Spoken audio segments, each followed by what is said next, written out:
بسم اللہ الرحمن الرحیم۔ رنگ و نور شمارہ 661۔ ایک قدم بہادری کا۔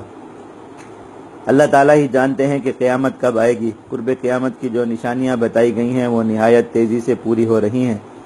حضرت شیخ الاسلام عثمان ہارونی رحمہ اللہ تعالیٰ فرماتے ہیں، جب آخری زمانہ آئے گا تو علماء کو چوروں کی طرح ماریں گے اور علماء کو منافق کہیں گے اور منافقوں کو عالم۔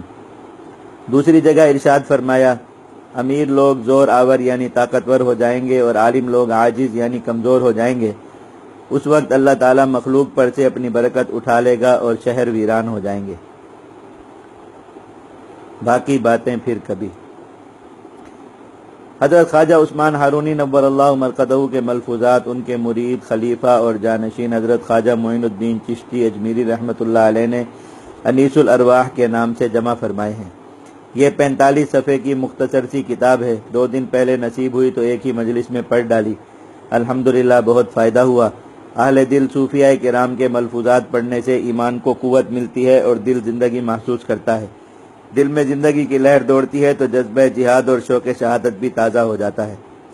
حضرت خواجہ عثمان ہارونی رحمہ اللہ کے نزدیک تو اصل فقیر، اصل بزرگ اور اصل ولی وہی ہو سکتا ہے جو موت سے محبت رکھتا ہو۔ موت سے محبت ہو جائے تو دل میں اطمینان اور سکون آ جاتا ہے۔ پھر نہ ٹرمپ کی گھبراہٹ سے خوف محسوس ہوتا ہے اور نہ مودی اور اس کے آرمی چیف کے بھونکنے سے کوئی گھبراہٹ ہوتی ہے۔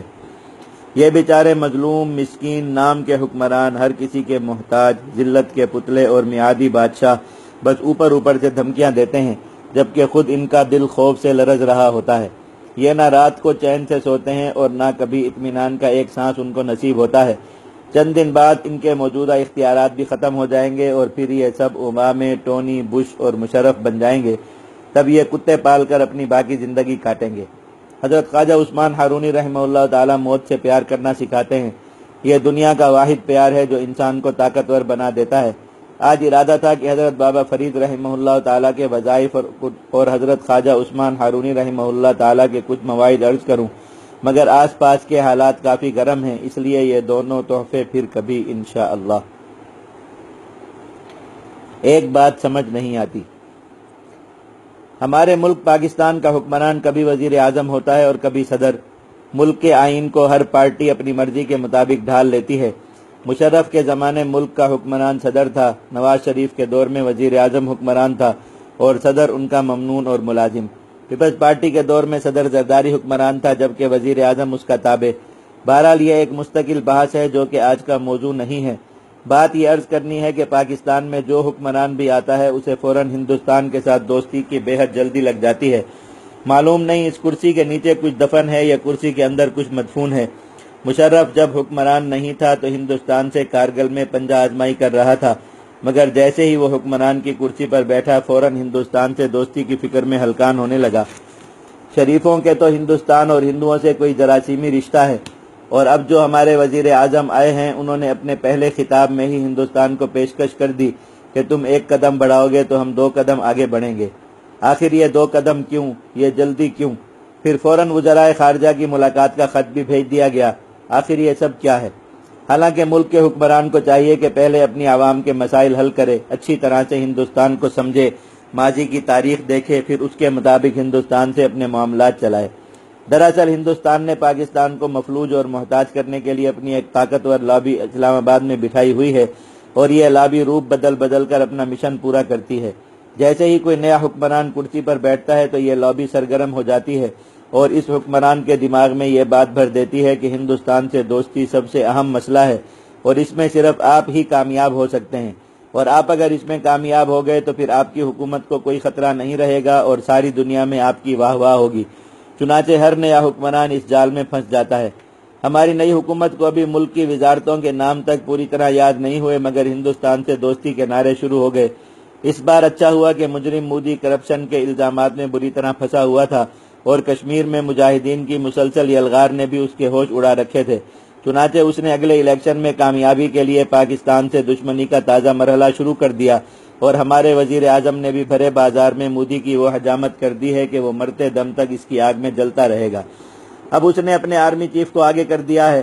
انڈین آرمی چیف جو کہ ایک چلتا پھرتا کارٹون ہے پاکستان کو دھمکیاں دے رہا ہے حکومت پاکستان کو چاہیے کہ صرف 6 ماہ کے لیے کشمیری مجاہدین کے راستے کی رکاوٹیں ہٹا لے، انڈیا کو اس کی ہر دھمکی کا پورا جواب مل جائے گا انشاءاللہ۔ جنگ نہیں ہوگی۔ ہم انڈیا اور پاکستان کی جنگ کبھی بھی نہیں چاہتے۔ مجاہدین پر یہ الزام غلط ہے کہ وہ انڈیا اور پاکستان کو لڑانا چاہتے ہیں۔ مجاہدین تو صرف انڈیا کے مظالم کا جواب دیتے ہیں اور انڈیا کو اس کی اوقات یاد دلاتے ہیں۔ ماضی کی بعض غلطیوں کی وجہ سے انڈیا کا حوصلہ بہت بڑھ چکا تھا۔